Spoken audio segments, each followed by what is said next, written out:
Great. Okay. So, like I said, this is Google Classroom with a focus on assignments and grading and feedback tools built inside of Classroom. My name is Jessica Peterson. I work for the Department of Technology and I specialize in Google tools. There's no slide deck today. We're just going to kind of go through. I'm going to show you some things in Classroom. You are welcome to watch this recording later if you would like.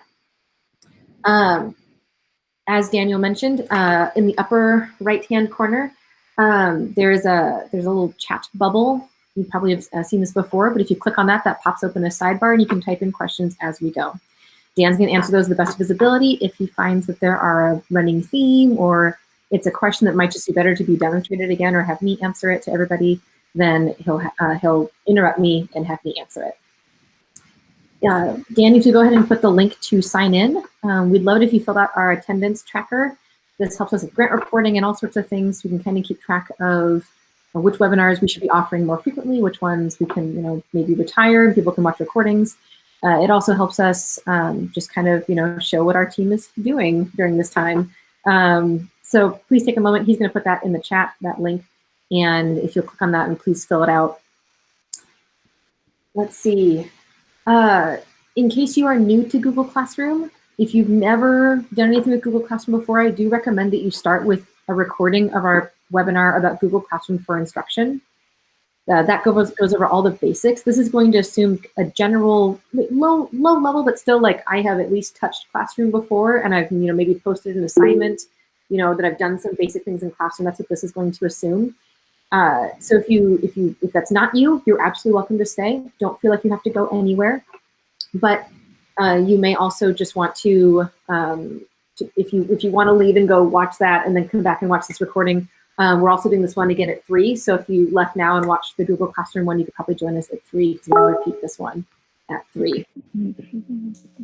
So we're going to go ahead and jump in. I'm going to share my screen and walk you through some Google Classroom stuff. There's the one I want. Okay. So I'm just going to go into Google Classroom at classroom.google.com. Download for me. And like I said, today we're talking about assignments and grading and feedback tools. So I'm so sorry. Somebody on the team is asking me a question. I cannot talk right now. Okay.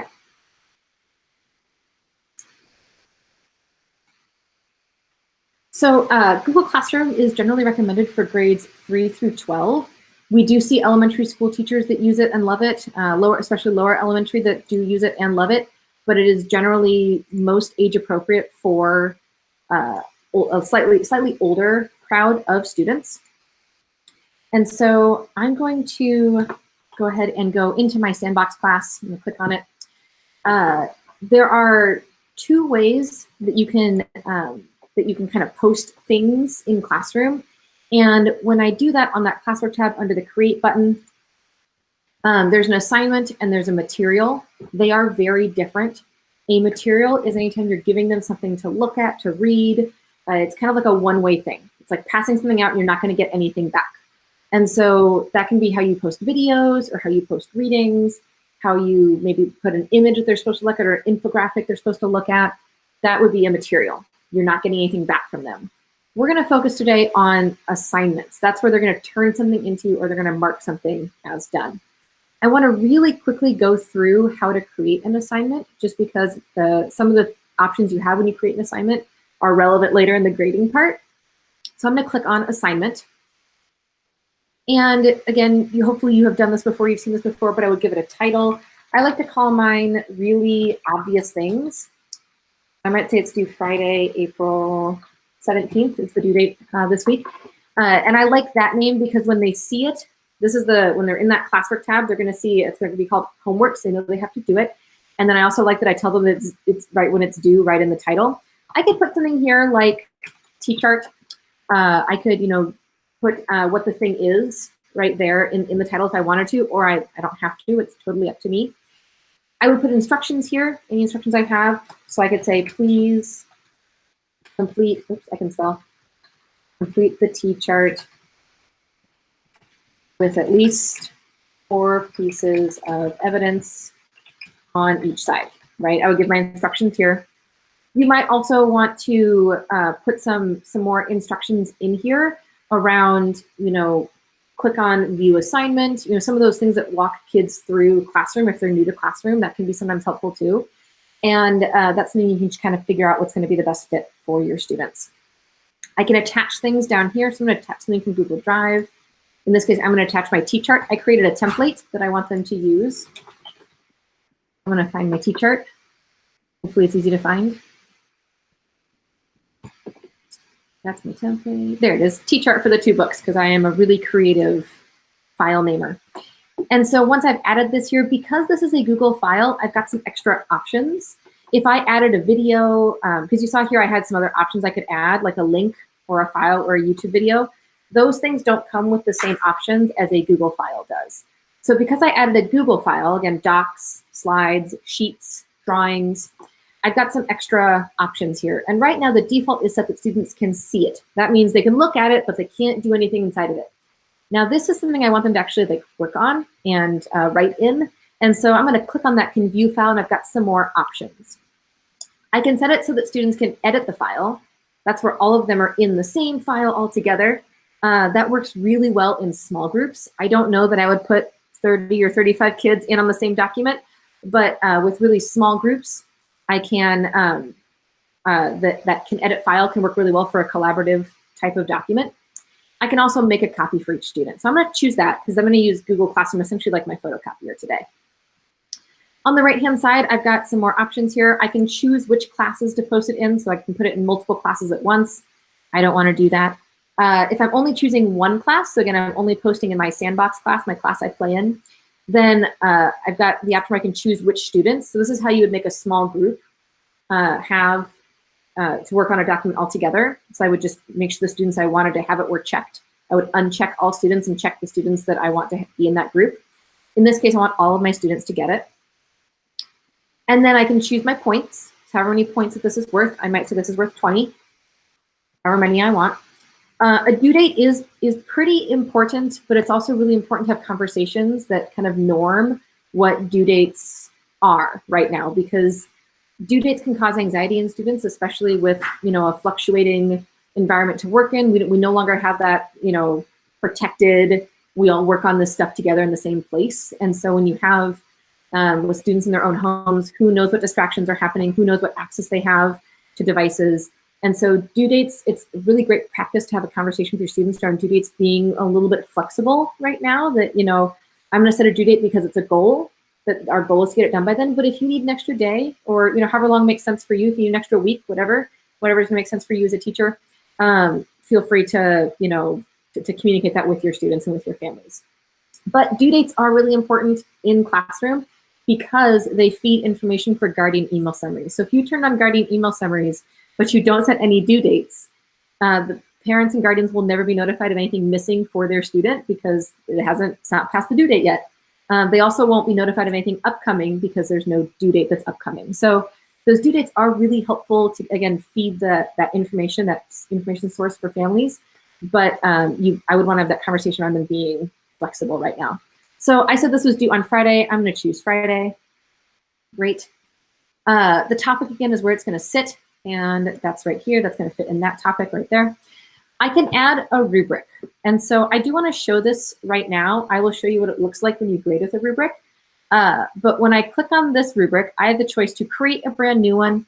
I can also reuse one. So if I click on reuse, it's going to choose this current class, but I could choose a different class. So if I'm a co-teacher in a fellow, maybe a grade level team member's class, I can reuse any class that I'm a teacher, and I can reuse rubrics from that class. That's pretty cool. But I can choose, I would just choose one and select it. I can also preview it if I want to see what it looks like. So I can see oh, okay, this is why this, oh, that's right, that's what this one is. And I can choose this one and edit it. So if I have one that I've started that I like, I can choose it and just right away use it, or I can change it. It's really, the rubric tool actually is really nice. They've come a really long way with it. I'm going to show you how to create a new one, because you'll have to create a new one before you can ever reuse one. So when I choose create rubric, it brings me to this new little window. And the A rubric, the way a rubric works is that you give students different criteria, and those different criteria have different point values that total up to the total points. So again, I said this was worth 20 points. And so if I'm looking at a T-chart, I might have the strength of the evidence, might be strength of evidence, might be one of the criteria I'm looking for, evidence. And I can explain what that means, like how strong your evidence is. It's a little bit obvious in this case that strength of evidence is what that means, but I could describe it there if I needed to. And then I can say what different levels of points look like in performance. So again, if the total number of points that strength of evidence is worth, this is worth 20 points. So maybe that's really important to me. So out of the 20 points, 10 points are looking at the strength of the evidence. I would give that a title, and so I'm going to say this is strong. That if someone is earning 10 out of 10 points for their strength of evidence, that's strong. That's very strong evidence. And then I can explain it here, what that looks like. So you list at least 4 pieces of evidence on both sides, and you give concrete examples, right? So I can explain what I'm looking for to get those 10 points. And then I can go ahead and I can add a level. And so maybe this level is 8 points. And this level might be getting there. Like I might call it, the level is getting there. You're on your way. I might call it in progress. And then I would describe what that means. Maybe that is moving down a little bit. So it's you list at least 3 pieces of evidence on each side. But some examples are confusing or fuzzy. Whatever language is going to make sense for your students, your grade level, the way that you interact with them. And I would go from there, that maybe the next level down is 6 points, right? And 6 points. And I might call that needs revision. But if you're going to get 6 out of 10 points, that's a 60%. That, you know, that might be a time when I'm going to have you consider maybe fixing this and turning it back in. And so then I can again explain what that is, that maybe it's 2 pieces, right? And I would write out fully. Again, students can see this rubric. So what's nice is that when students go to fill out, when students go to do the assignment, they can see what you're looking for and what they're being graded on, and then you can use this rubric when you grade. So it's really nice. You'd want to, you know, again, not just write 2 pieces. That would be a terrible choice to have there. But you'd want to, again, explain out. And you can do, I could have done 9 points in between these. I decided that 10 was the max. I could have made this 5, 4, and 3. The rubric is totally customizable to whatever way you want it. And it's telling me right now that I've got, this is worth 10 points. So I would need to add another criterion. And so again, I'm trying to add up to 20. And so maybe this one is presentation. Like, is it readable? This is a little less useful when it comes to computers because they're typing, but you know, you can think about the things that you might have had on your rubric before. And again, I would give it, you know, those points, 10, maybe 8, and 6, right? Whatever is going to make sense. I could have also made this worth 5 and had another one worth 5 as long as it's totaling up to 20. But it's cluing me in right over here at this kind of top part that it is adding up to 20. So I'm going to go, this rubric is not great. I'm going to go ahead and save it though. Okay, and you can see that it's attached down here. If I change my mind, I can exit out. I can add a different rubric. I can create a new one, but I can see that it's attached right here. I'm going to go ahead and assign this assignment to my students. So what's happening right now is they are all getting an email saying that I have assigned them something new, and that's when it's due. I'm going to delete this guy. That was a test. I wanted to delete it. Delete. But you can see down here, there's my homework due, there's the T-chart. When it comes time to grade an assignment, when students have turned things in, it's time to grade an assignment. You can click, so I actually already have a T-chart going here. When I click on it, I can see how many students have turned it in and how many students it's assigned to. This number is always going to add up to the total number of students in your class. So I have 12 kids in my class. They're all fake dummy accounts. They're not real kids. But I've got 12. That number is always going to add up to 12. And so I can view this assignment. And what that does is that by default takes me to the student work tab. I can tell I'm on the student work tab because that thick line sits right underneath student work. I can go over and look at the instructions. So if I'm like, wait, what did I ask them to do? I can't remember. I can see what I asked them to do over here. And I can also see it's worth 20 points. And I'm gonna go back over here to that student work, and I can see that I've got some students who have turned some things in. In this case, they're all turned in late, and it tells me that. If it would just say turned in if it were on time, but it adds the word late when they've submitted after the deadline. I can see that I've got some students that haven't done anything. It says missing.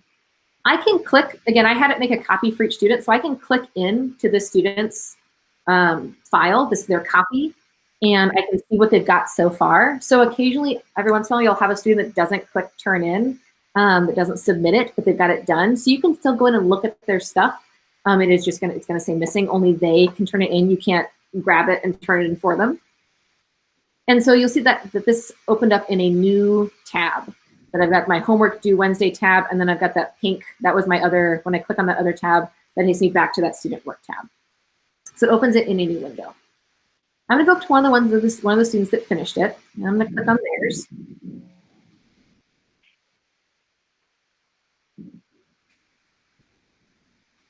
And you can see they've got 4 pieces of evidence, great.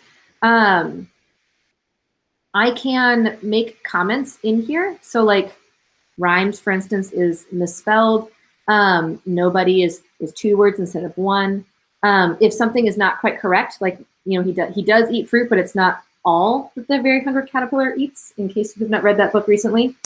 And so when I highlight that, there's this little plus button here, and I can add a comment. And I can say, I can ask a question, does he eat anything besides fruit? I can ask a question, and I would just push comment, and now that is highlighted red, or sorry, it's highlighted yellow. I know my colors, and I can see that that's tagged with that. I can also, you know, make corrections. So I can highlight this, and again, use that little plus button to add a comment, and say, no, this is spelled rhymes, right? I can make almost like corrections here for the student. And so I can go through and make all the comments I want. And again, they're linked to the place that is highlighted, that I highlighted when I did that. I can also make overall comments for the work. So if I don't have anything specific on one thing to say, or for example, if they're submitting a photo, you can't highlight something in a photo and put a comment on it. I was able to highlight this because it was text. But if it's, you know, something like that where I want to make an overall comment, I can do private comments over here on the right. And I would just type in whatever I wanted to say. So I could say, you know, I like that you had 4 pieces of evidence on each side. Have you considered adding more detail? Right? I could ask a question to, again, prompt them further. And that's the kind of one of those things, again, like something you might write on their paper or something that you might talk to them in person about. You can put those things here. You'll see above that, I have a space where I can give them a grade. In this case, with this particular T-chart, I did not attach a rubric, so I've just got this grade box. I can put a score in there. And so I might say that this is, you know, 17 out of 20. You'll see that it says saving. And so you can see that now that says 17 out of 20 up here. It's saving my score, but it's telling me that it's not returned. So it's like when you write a score on the paper, how it's on the paper, but you have to give the paper back before the student can see what the score is. Same idea in here. And so I would need to click return, and that will give the paper back.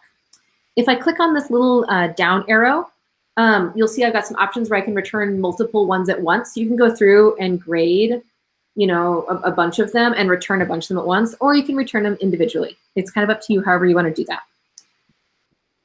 And it's going to tell me not returned until I go ahead and click return. And it's telling me, are you sure? The student's going to be notified. They can check any grade that you've left. It reminds me that I gave them a 17 out of 20, and I would click return. And now it's switched to done late, because again, remember they turned it in late. And that return button is now grayed out because I've already given it back. I can't give it back again. Okay. I do want to talk, I probably should talk about this first before I returned it, but there's also a comment bank. And the comment bank is a place where you can have comments that you say frequently. So if you find you're correcting, in this case, a lot of students are writing he eats fruit, but really, that's something you're oftentimes asking that same question or giving that same comment over and over again. You can actually have a comment bank. It does translate across all assignments. So these are not comments that make any sense for this particular assignment, but these are overall. So it's an overall comment bank that works in all of your assignments. And you can add new ones here. And what happens is I would copy this to the clipboard, and then I can paste it into my thing here instead of rewriting it. So that's how that comment bank works. And that was just a tab underneath here. So again, the grading tab is where I put in the grade. I gave some private comments, and then the comment bank icon is a little tab underneath where I've got those different, if I have those comments I'm frequently giving, I can copy comments here. Okay. You'll see up here at the top, I can navigate between students, and I can see easily here who I've graded, who I still need to grade, and who is missing. But I can easily navigate between here, and I can sort this list accordingly. So maybe I want to sort it by the ones all turned in. So that's a great feature.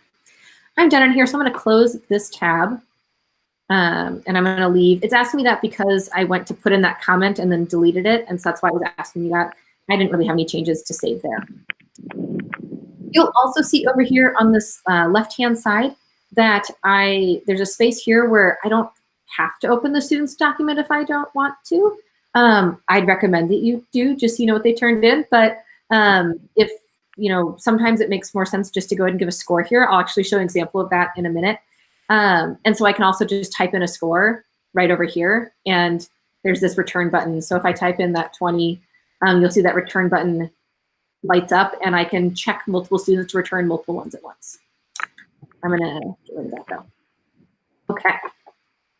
I'm gonna go back to, so the kind of an interesting piece is, like, once I'm here, there's no really easy, obvious way to get back to that classwork tab where I can look at different assignments. So the best way to do it is to click on the name of the class, and that takes you back to the stream, and then you can go back to classwork. I wanted to point out, I wanted to show a couple different kinds of assignments, some different ways you can do assignments. And so you just saw an assignment where we did a Google Doc, and I had it make a copy for each student. I use that make a copy feature all the time. I find it's really helpful to give kids their own structured space. And then that also centers the fact that every student's space looks the same for me. So I know I'm looking for answers in the same places and that kind of stuff. I've got an example here where it's parts of a stage, and I've got 5 turned in, 7 assigned. That adds up to 12 because I've got 12 full students. And so what I did here, I'm going to go to the instructions first, is I said to watch a video. So I attached a video about the parts of a stage, and then I have a diagram that they're going to fill out and drag labels to the correct spaces. And so I can go into student work, and I can see again that I've got 5 students who turned it in. I'm going to go to a student that hasn't turned it in yet, so you can see what that looks like, what it looked like before they turn it in.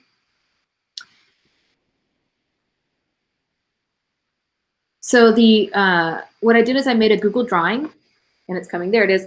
And so this is an outline of a stage, and then they just drag these different text boxes into the space where they belong to label it. Very, very simple.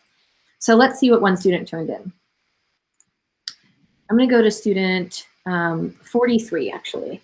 Go to student 43. Again, my students are all dummy accounts. And so I can look and see that they've dragged all the things in here, and I can correct them. It's out of 15 points. This is all correct. Great. I can say 15 points. Again, I can add a private comment if I want to. You don't have to. I could comment on things. So if they'd gotten too mixed around, I could leave a comment. But I don't need to in this case because that's all correct. So I'm just going to go ahead and click return. And it's going to say again, are you sure? They're going to be notified that you're returning it and what their grade is. I'm going to say, yep, return it. It's done. We've had some questions in office hours about how do I know that students aren't copying and pasting things? And that's a real concern. It kind of depends on how you structure your assignments. The more that you can structure assignments to make them harder to copy and paste, the better. But for example, here, even in this particular one, again, these are dummy student accounts, so I actually logged in and did all this work, all these student examples I made. But here I'll show you an example of where I did copy and paste from another student's work. So this one, when student 46 did copy and paste, and I can see that by using version history.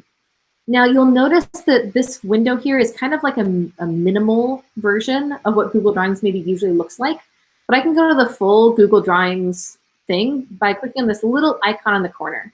The name of the file or the icon will take me to this, to like a newer window. So you see open a new tab, it's loading it for me. And when I'm in this full version of Google Drawings, I can do this in docs or slides or sheets. When I'm in this full version, I can see what all the changes were that were made. So I can go up to version history. It's under the file menu, version history. And I'm going to see version history. And so when I click on that, it's going to show me all the changes that were made. And so I can see, you know, when it started, here's what it looked like in the beginning with all the stuff on the side. And then I can see that different things, well, maybe this isn't the one that I did. Oh, a student 47, not 46. Shoot, this one I did, well, you can see here, this one I did where I dragged it. So you can see how they appear gradually as I'm going through the progression of time. And that's because I dragged ones over as it went. I'm gonna go to student 47 then. Let me go to student 47, which I can do right in this little window here. I don't have to go back to the assignment at all. Okay, now I'm gonna open that window to this other student. I knew I wrote it down for a reason. Okay. It's thinking. There we go. Okay. So now remember, I go to File, and I can go to Version History. When it loads, it wants to take a nap, I think. That's up here.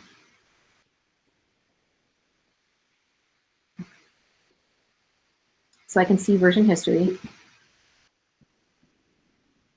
And you can see here that all the pieces were up in this corner. Maybe I'll move this over a little bit to make it easier to see. But all the pieces were over here.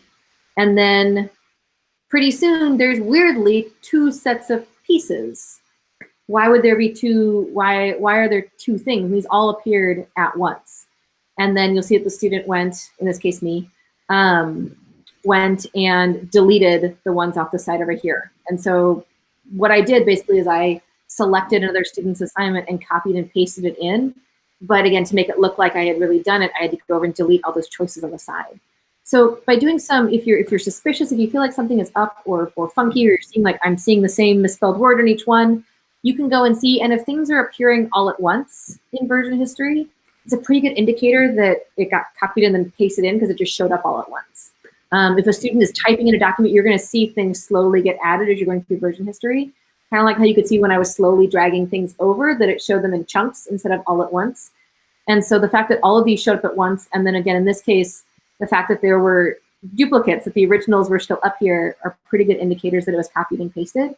And that's just a matter then of having a conversation with the student, just like you would if you caught them copying it on paper. Same idea, you know, the same kind of conversation you would have. And you can decide how you want to handle that, you know, discipline-wise, what's going to make the most sense again for that student, for you. But that's again how you can kind of see if you're having suspicions, using that version history is a really great way. Okay. I want to go back and show you another kind of assignment that I did. We've been getting a lot of questions around how to like annotate PDFs and how to, you know, make it so that you can like write on top of something, or students can like write on top of a PDF. And what I've done here is I have a reading about fishing with Grandpa Leon. And so in this assignment, what I did is I created this template, and then I had Classroom make a copy for each student. So when I go and I open up, I'll see their own copy. So I'm gonna open up student 41 here. And I made this in Google Slides because I like the way that Google Slides allows me to manipulate and drag and drop things and add text boxes wherever I want. Docs is a little bit harder because it's meant to just write out, like a report or an essay. So what I did is that this reading, I know it's a little small, but this reading, I did a screenshot of it, saved it as an image, and then made it the background of the slide. And so they can't change the reading, they can't move it or actually delete the reading. It's part of the background of the slide. But then I gave them these little boxes that they could drag and put, to highlight things. And so that's how I made it so you could then kind of like annotate this PDF. I'm gonna put that back. And so what I did is I asked them to drag one of the yellow bars. I can zoom in a little bit here to make it easier to see. Let's do this one. So I can that wider. I asked them to drag one of the yellow bars and set it on top of the adjectives in this case. And so they had to go through and find all of the adjectives. And then I asked them at the bottom to summarize the fishing experience as seen through Ronan, one of the characters' eyes.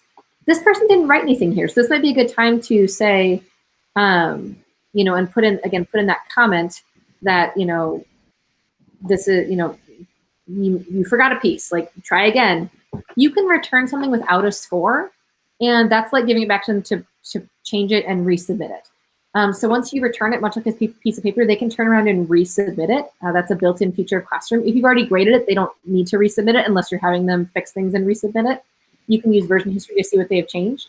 But you can also submit something not graded, like without a score, and say you need to fix this and adjust this before I'm going to grade it. That's another way you can kind of use these features built in with Classroom, much like you would on paper. You might give them the paper back and be like, you have some things you need to fix those things, turn it back in, and then I'll grade it. Same idea here. So I can return it and leave it as no grade. And I would probably want to include, again, a private comment saying, I'm going to return this. You need to fix some things and then turn it back in. But I can click return, and that will give it back to them with no grade. And it's up to them then to go and turn it back in when they fix the things I asked them to fix. So that's another neat way to use assignments. I do want to show you what it looks like when you're grading with a rubric, since we did go and practice that rubric creation. And so I've got that. What has that? Oh, here's what a form looks like. So when I attach a form to an assignment, anytime a student submits the form, it's going to show me that 5 students have turned in the form. When they click submit with their answers, it counts it as turning in the form. So that's a pretty cool feature when you use forms. Let's see where. You can see now that this one, remember I graded one of the T-charts, and so it's counting one as graded, but that's always going to add up to the total number of students, which in my case is 12. Let's go up here. This one. So what I did with this one, this is a slide deck, and I use this as students can edit the file instead of making a copy. And so basically every student, I asked them to go in and add to their own slide. So open the slide deck, read the instructions. I'll even open the slide deck here. Read the instructions and find your slide. So in this case, student 41 found their slide and answered the question. I told them they could be creative and change the colors. So some of them, how students are, some of them picked really blinding colors, and that's okay. I can also, again, this is a shared deck, so students can edit other students' slides. And so in this case, I did do that. So when I was logged in as a different student, I changed some things on someone else's slide. And so I can go to version history here as a teacher, and I can see the version history and see that, for example, student 43 changed some things on student 41's slide. I can see things are changing. And it's outlined in blue, which is, it's a little hard to see. There's a little blue dot next to student 43. Student 47 is an orange dot. So I can see again that student 43 made some changes to student 41's slide. In this case, they changed the color and the font. So not the worst things in the world to have changed, but I can see that. So if a student goes in and accidentally deletes a bunch of slides, things like that happen. That's not, it's not the end of the world though. So, for example, if, I see that student 43 changed this, I can go back to a version where that wasn't changed, and I can actually restore this version. So again, if somebody deleted all the stuff, I can go back to where all the stuff is there, to a time when all the stuff is there, and I can restore it and put everybody's stuff back. So version history can be really powerful when you're working with kids in classroom, when you're doing assignments in classroom, because again, it's going to allow you to see what people have done. So in a collaborative document, you can see who typed what. And it's also going to allow you to, again, take it back to a former version if needed. So I'm going to just exit out of this. But in here, under the student work, because this is a shared deck, because they all put their stuff in the same deck, you'll see I don't have anything in here to click because it's all in the same file. When I click on a single student's name, again, I attached a rubric to this, so I can actually fill out the rubric here. And I can say that they get strong explanation and in progress creativity. And you'll see it added up those points for me. And so it's got 18 out of 20. I just had to click the boxes and it added up for me. I can attach a private comment right in here as well. And that can go back to the student and let them know, you know, great job. I like that book too. Private comments are just between you and the student. Nobody else can see it. So you can actually, you can make similar private comments on multiple students and they can't see each other's. They would have to show each other what they got back as a private comment, which I find that most students don't care enough to do. And so I can post that and I can return that students. I can add on their, it gives me their chance if I wanted to add a private comment, I could, and I can return it. And you'll see that that student over here disappeared. They've gone down to the very bottom because they figure once you've graded it, you don't need to go back to it. But then I can go to the next one and I can, you know, again. So that might be something, again, where we talk about this sidebar might be really useful to not need to open. You know, maybe I got the slide, I already went through and looked at the slide deck and, you know, thought about each student and I can just go through here and click through the rubric or enter in scores directly over here. And I can return them, I can check multiples and return them all at once if I wanted to. So let's see, what else did I want to talk about? Private comments. So there's one more, I have one more shortcut to share with you and then I will open it up for some questions if there are any. You saw like how tedious it can be to open every single document, right? Sometimes you need that, but sometimes you really don't. And so where's my, I should have named it better. Topics, I did name it better, great. So for example, if you're having students turn in something really short, like maybe it's part of, you're starting a writing thing and the first step is writing the topic sentence. I just want you to turn in your topic sentence to me. Instead of opening a bunch of different documents to see what their one topic sentence is, you can have them submit their topic sentence as a private comment. And so I can see private comments here, over here on this left-hand side under each student. And so when I click on that student, then I can see this is their topic sentences about hamburgers. And I can, you know, again, reply back and be like, oh, have you considered replacing this end part, people who don't eat meat, with the word vegetarians? You know, you can make some suggestions, or you can say, you know, what about, you know, is there another word for these people, for this group of people? You can, you know, again, make those comments back and forth. But instead of opening every single student's document just to look at one sentence, if it's really short, you can have them submit it in the private comments instead, and you can just go through them really quickly. So that's kind of a an easier way to get, again, shorter stuff turned in. So it's not just one sentence in a Google Doc. So there is you probably know, there is a Google Classroom Synergy Gradebook integration. We have a webinar on that tomorrow at 4 p.m. There's also Synergy office hours today. So if you're curious about how those two work together, you can go to either of those places to get more information. You'll find them on the webinar calendar. We recommended that integration that you wait until you feel more comfortable with Classroom, but we usually recommend it to intermediate or advanced. So if you don't feel like you're intermediate or advanced yet, I would say hold off on the integration, get more familiar with Classroom. But after a couple of weeks, you're going to be a pro at Classroom, and you can certainly tie your gradebook and Google Classroom together. So with that, I'm going to stop sharing, and we've got about 5 minutes left. If anybody has any questions that they wanted to unmute themselves and ask, Dan, were there any in the chat that I should go over? Nothing in the chat. Okay.